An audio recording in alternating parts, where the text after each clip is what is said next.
Hello dear friends, this is your personal English coach Divyam here, and today we're going to study a wonderful poem called Daffodils. It is also called I Wandered Lonely as a Cloud, and this is written by none other than William Wordsworth. I'll tell you the summary of the poem first, and then we will go ahead and understand the meaning of each line stanza by stanza. Let's begin with the summary first. The speaker says that wandering like a cloud floating above hills and valleys, he encountered a field of daffodils beside a lake. The dancing, fluttering flowers stretched endlessly along the shore, and though the waves of the lake danced beside the flowers, the daffodils outdid the water in glee. The speaker says that a poet could not help but be happy in such a joyful company of flowers. He says that he stared and stared but did not realize what wealth the scene would bring him. For now, whenever he feels vacant or pensive, the memory flashes up that inward eye, or that is the bliss of solitude, and his heart fills with pleasure and dances with daffodils. Now, every poem has a form. So what is the form of this poem? As you can see, the poem consists of stanzas made of 6 lines. So how is the rhyming scheme? The rhyming scheme is ABAB CC, which means cloud, crowd, hills, daffodils, trees, breeze, A B A B C C. So let's jump right into the meaning of the poem and understand this poem line by line. Let's begin with the first 2 lines. I wandered lonely as a cloud that floats on high over vales and hills. The meaning of difficult words I've already mentioned in the poem, so you can see it on your screen. You might want to note it down for future reference. So first 2 lines, let's understand the meaning. The speaker describes how he walked around and felt as lonely as a cloud. He does not say walked around, but uses much more descriptive word, wandered. Wandered means roaming around without a purpose, like when you explore something. So it's not necessarily a bad thing, but in its metaphorical use, wander can mean feeling purposeless and directionless in general. As in, you have questions like, what's the meaning of my life? The first concept that we want to take a look at is that the cloud is lonely. Asking questions about what this means will help us get into the poem. Are clouds lonely? Well, maybe the ones that float about valleys. In here, valleys is described as vale. And hills are lonely. It's more likely the speaker is projecting his own loneliness on the clouds. But that still doesn't explain the strange image, because clouds usually travel in groups, except in cartoons where you can have single rain cloud following Willie E. Coyote around just to ruin his day. Maybe a cloud is lonely because it is so far above the rest of the world. Its thoughts are just so lofty, and maybe the speaker's thoughts are too. Also, the cloud could be lonely because it floats over a natural landscape with no people in it.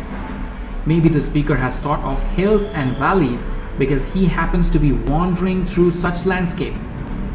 These are some of the questions we're hoping the poem will help us sort out after this mysterious beginning. Moving on to the next set of lines. When all at once I saw a crowd, a host of golden daffodils. What's the meaning of these lines? Suddenly means all at once the speaker sees a group of daffodil flowers. We tend to think of daffodils as yellow, but he uses the more majestic sounding golden.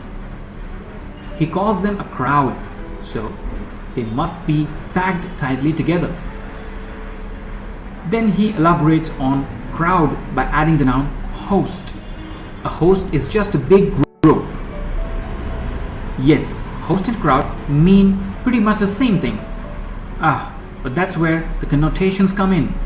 Those vague associations that attach to certain words. A crowd is associated with groups of people, while host is associated with angels, because people often refer to host of angels. Coupled with description of their angelic golden color, we seem to be dealing with some very special daffodils. Moving on to the next lines. Beside the lake, beneath the trees, fluttering and dancing in the breeze. He sees the daffodils beside the lake and underneath some trees. It's a breezy day and the flowers flutter and dance on their stems. Maybe now is a good time to step outside the poem for just a second to note that Wordsworth lived in a part of England known as the Lake District, which is filled with lots of hills, valleys, and of course lakes. We can assume he's walking in fairly remote and wild part of the countryside. Now, back to the poem.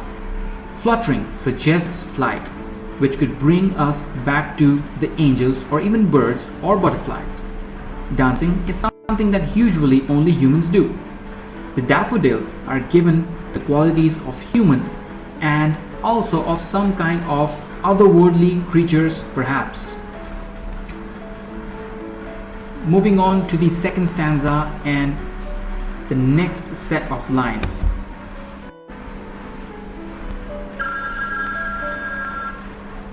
Continuous as the stars that shine and twinkle on the Milky Way. What does these lines mean?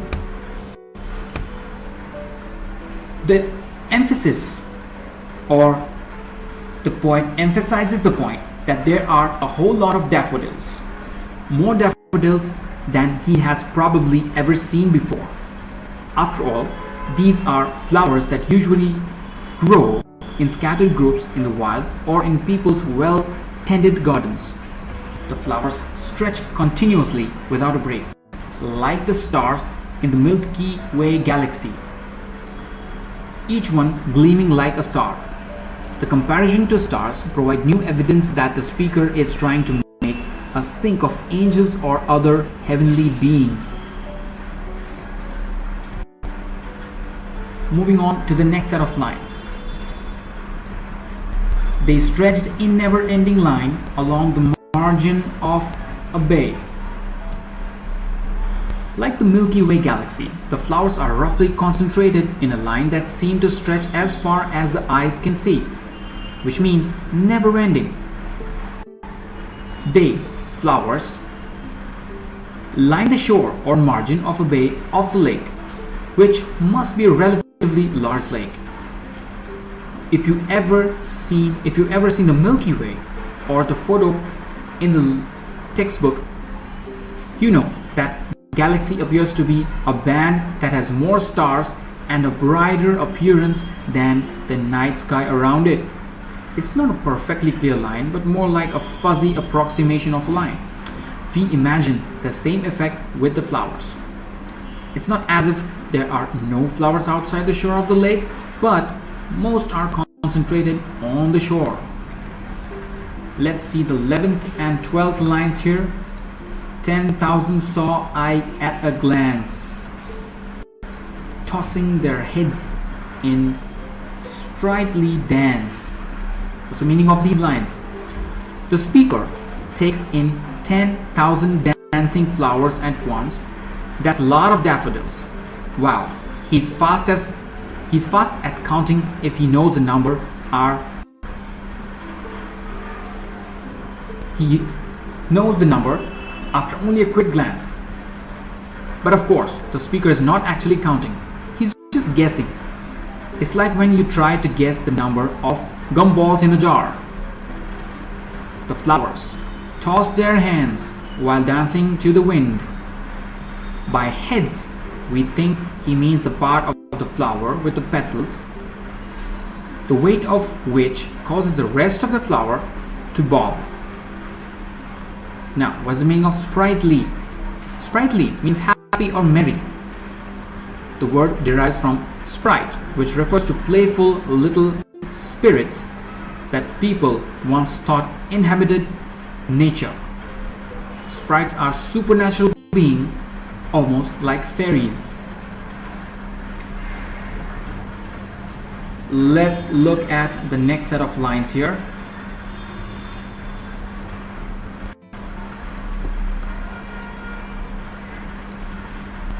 The waves beside them danced, but they outdid the sparkling waves in glee. What's the meaning of these lines? The waves also dance in breeze, but the daffodils seem happier than the waves. We know from Dorothy Wordsworth's journal. You can see the journal called In a Nutshell that the day that inspired this poem was a stormy one. So the waves on this medium to large sized lake must have been larger than usual. Maybe they were even cresting into whitecaps. The point is that entire scene has suddenly been invested with a joyful human-like presence. Since waves do not bring as much joy as the yellow flowers, the flowers outdid the water with happiness. The waves sparkle, which creates yet another association with stars. Everything seems to be gleaming and twinkling and shining and sparkling. Moving on to the next lines. A poet could not be but gay in such a jocund company. The speaker re-enters the poem. We haven't seen you since the first line, buddy. Except he refers to himself in the first person by his vocation, a poet. Despite his earlier loneliness, the speaker now can't help but feel happy or gay with such a beautiful vision to look at, or as he puts it, with such joyful and carefree, or we can say jocund, company to hang out with. The flowers and waves feel like companions to him. They are all pals. Group hug. Moving on to the 17th and 18th lines. I gazed and gazed, but little thought what wealth the show to me had brought. The repetition of gaze tells us that he kept looking at the flowers for a long time. It's as if the speaker enjoys looking at these daffodils at the time, but doesn't realize exactly how great of a gift he has just received with this vision. Apparently, the speaker doesn't think that he fully appreciated the vision at the time. This is a bit odd because he seems to be really enjoying those daffodils. The word wealth expresses a more permanent kind of happiness. It also carries a hint of money that does not quite fit with the supernatural language that has come before. Let's move on to the next set of lines. Stanza number 4, line number 19 and 20. For oft, when on my couch I lie, in vacant or in pensive mood. Now the speaker explains why the daffodils were such a great gift to him. He moves suddenly into the future, back from the lake and the windy day. He's describing a habitual action, something he does often. First, he sets the scene. He often sits on his couch, kind of feeling blah about life, with no great thoughts and sights. Sometimes when his mind is empty and vacant, like a bored teenager sitting on the sofa after school and trying to decide what to do. At other times he feels pensive, which means he thinks kind of sad thoughts. You can't be both vacant and pensive, because one means not thinking and the other means thinking while feeling blue. But he groups the two experiences together because both are vaguely unpleasant and dissatisfying. fine. Moving on to the next set of lines here. They flashed upon that inward eye, which is the bliss of solitude. So, often when our speakers gets in these downer moods, the image of daffodils flashes through his mind. Whenever the poet is sitting alone, he thinks of daffodils. The inward eye expresses what Wordsworth felt to be a deeper, truer spiritual vision. A person cannot share his or her own spiritual vision completely with others, and so it is a form of solitude. But its truth and beauty makes it blissful. Why does the speaker think of daffodils in exactly these moments? Maybe it's because the contrast between their joy and his unhappiness is so striking. Nonetheless, the vision is spontaneous like a crack of lightning. Finally, we see the last lines, and then my heart with pleasure fills and dances with the daffodils. When the memory of the flowers and the lake flashes into his head, he feels happy again. It's almost like the same experience he had while wandering through nature at the beginning of the poem. When the real daffodil pushed the loneliness out of his head, the memory of the daffodils is as good as a real thing. His heart is set to dancing, just like the flowers. He dances along with them. They are his cheerful companions once again. So, I hope you understand the meaning of each line. Now, there is little more I would like to add. A summary and conclusion kind of stuff. So as you saw, this is a simple poem, one of the loveliest and most famous in Wordsworth's canon. Revisits the familiar subjects of nature and memory, this time with a particularly spare musical eloquence. This poem is extremely simple, depicting the poet's wandering and his discovery of field of daffodils by a lake, the memory of which pleases him and comforts him when he is lonely, bored or restless. The characterization of sudden occurrence of memory, the daffodils, by these lines, flash upon inward eye, which is bliss of solitude, is psychologically acute, but the poem's main brilliance lies in reverse personification of its early stanzas. The speaker is metaphorically compared to a natural object, which is a cloud. I wandered lonely as a cloud that floats on high, and so on. And the daffodils are continuously personified as human beings dancing and tossing their heads in a crowd, a host. The technique implies an inherent unity between man and nature, making it one of the Wordsworth's most basic and effective methods for instilling a reader the feeling the poet so often describes himself as experiencing. So friends, I hope you've understood the poem. If you have any doubts, do mention it in the comment section. I would like to hear from you everything that you want to know from me. Any chapter in English, any chapter in grammar that you want to understand, do mention it in the comment section, and I would make a video tutorial just for you. Please subscribe so that you get my latest video updates. I thank you for watching, and I hope you have a great day.